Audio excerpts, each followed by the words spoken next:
Le pouvoir ne te sera pas donné. Tu dois le prendre. Bonjour, c'est Belric. Je suis content de te retrouver pour cette nouvelle émission. Ça, c'est une émission pour les entrepreneurs, pour les investisseurs, pour tous ceux qui veulent améliorer leur niveau de vie. La dernière fois, je te donnais le sujet de l'émission, c'était reprends le contrôle de ta vie. N'attends pas sur les autres. C'est toi qui dois faire la démarche. Personne ne contrôle ta vie.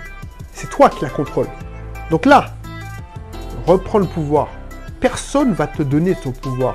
Ça me fait penser à une chose. Mais si tu n'es pas encore coutumier de cette émission, là, elle est filmée et elle est enregistrée. Donc c'est un peu plus difficile puisque je dois faire avec la caméra, le temps qui change, la lumière qui change, l'audio que je me prends la tête à enregistrer. En plus, je pense déjà au montage que je dois refaire.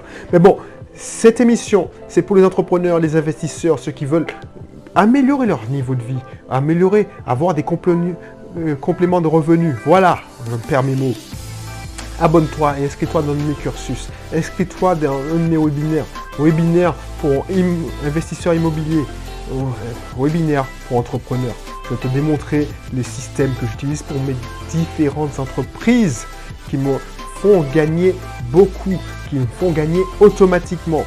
Voilà, donc oui, le pouvoir, c'est toi qui dois le prendre. Il ne sera pas donné. C'est simple et précis. Pourquoi je te disais ça? Dans mon ancienne vie, dans mon ancien boulot, il y a certaines fois, je travaillais dans un centre d'appel. On nommait des gens managers.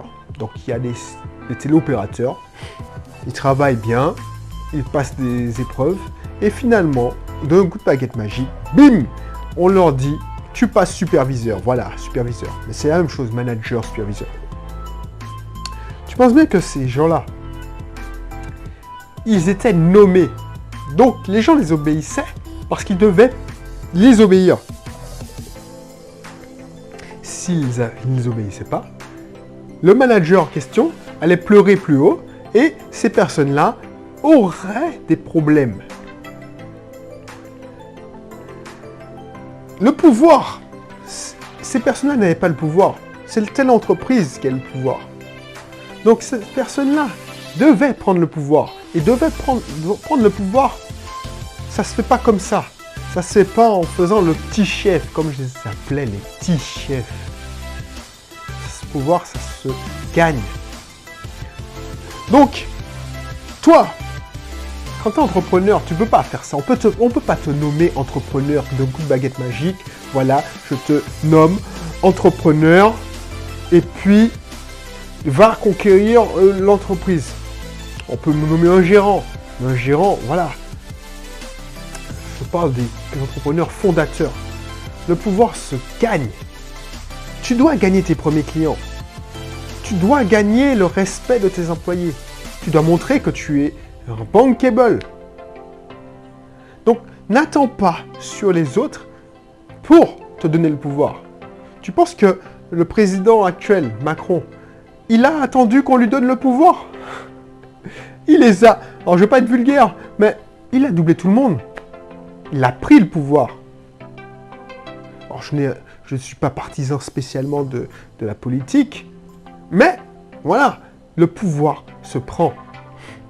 Il y a Césaire, Aimé Césaire, il disait ça. Quand... Alors, je ne sais pas si tu connais Aimé Césaire, c'est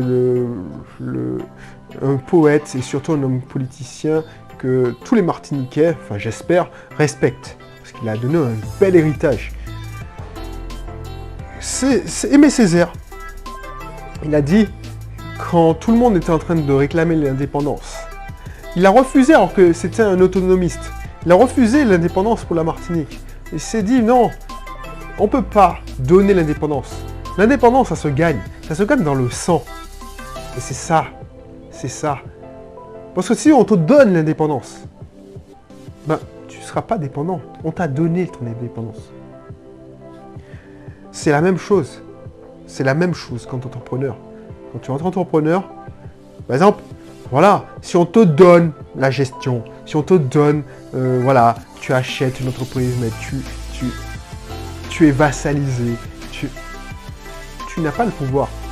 Tu es juste un pantin, une marionnette. faut gagner le pouvoir. Donc, des fois, c'est pour ça que plein d'hommes politiques tuent leur père spirituel. Ils veulent s'affranchir. Voilà. Donc, je ne sais pas si tu m'as suivi, si tu as compris ce que je voulais dire, parce que je sais que là, ça commence à aller un peu loin dans la réflexion, et puis... Mais même dans ton boulot, si tu es encore salarié, n'attends pas qu'on te donne un quelconque pouvoir. Prends-le. Ben, je sais pas, il y a rien de pire que des collaborateurs qui ne bougent pas parce qu'ils ont peur qu'on leur tape dessus. Ça m'énervait, ça. Quand j'avais une... Oh, c'était pas de mes services. Quand j'étais encore responsable informatique, j'avais une personne, une secrétaire, j'allais dans un autre service pour lui demander quelques informations. Elle savait jamais rien. C'était la première à se barrer à 16h le vendredi, avec sa connerie de bon week-end, et puis avec son sourire niais. Alors pourquoi j'ai autant d'agressivité envers elle? C'est qu'elle ne savait rien, elle servait à rien. Pourquoi? Parce que je ne méprise pas son boulot en tant que tel, son poste. C'est qu'elle ne prenait aucune initiative, elle ne prenait aucun risque. Si son chef lui disait de bouger là, elle bougeait là. Mais elle ne te donnait aucun renseignement valable, de peur de se tromper. Peut-être que ce n'était pas de sa faute, peut-être que c'est la faute de son chef, mais ça faisait perdre beaucoup de temps à l'entreprise, donc de l'argent à l'entreprise. Ce que je dis à mes collaborateurs, je ne vous ferai jamais aucun reproche si vous prenez une initiative. Ça fait partie de l'apprentissage. Vous vous trompez, tant pis, il n'y a pas mort d'homme. Donc du coup, ils ont pris le pouvoir. Donc toi, si tu es salarié et ton chef ne t'a pas dit tu pouvais ou pas, ou pouvais pas, prends-le ce pouvoir. Prends-le. Et si ton chef est doué, et c'est pas un petit chef qui veut montrer sa supériorité, sa connerie en plus, franchement, s'il fait ça, s'il est con, s'il te tape dessus alors que tu as voulu bien faire, c'est que, voilà, il est mauvais. Donc, n'hésite pas à prendre des initiatives, à prendre le pouvoir, parce que c'est un pouvoir que tu prends. Et bien sûr, et bien souvent, ça va payer. Je te donne un exemple. Un exemple, par exemple, mon boss, ça date. Il m'a dit, ouais, non, ne touche pas le serveur Linux, tout ça, il faut pas toucher, parce que le mec qui était là avant, il est parti, celui qui a monté le serveur Linux, il est parti, donc personne ne sait comment ça fonctionne. Moi, j'avais des compétences. Et je savais que je pouvais le faire. Et qu'il y avait un truc qui était bloqué. Ben, j'ai pris mes mains, j'ai retrouvé, j'ai pris un risque, j'ai mis en place le proxy Internet. C'est-à-dire, j'ai touché un serveur et j'ai réparé et j'ai même amélioré. Il est rentré de vacances. Oh ouais, c'est génial.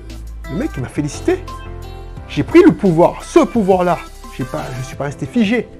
Et j'ai gagné des points, j'ai montré ma valeur. Donc pense-y, pense-y. Et si tu veux prendre encore plus de pouvoir, parce que le pouvoir, c'est l'argent aussi. On ne va pas se mentir. Le pouvoir, c'est l'argent.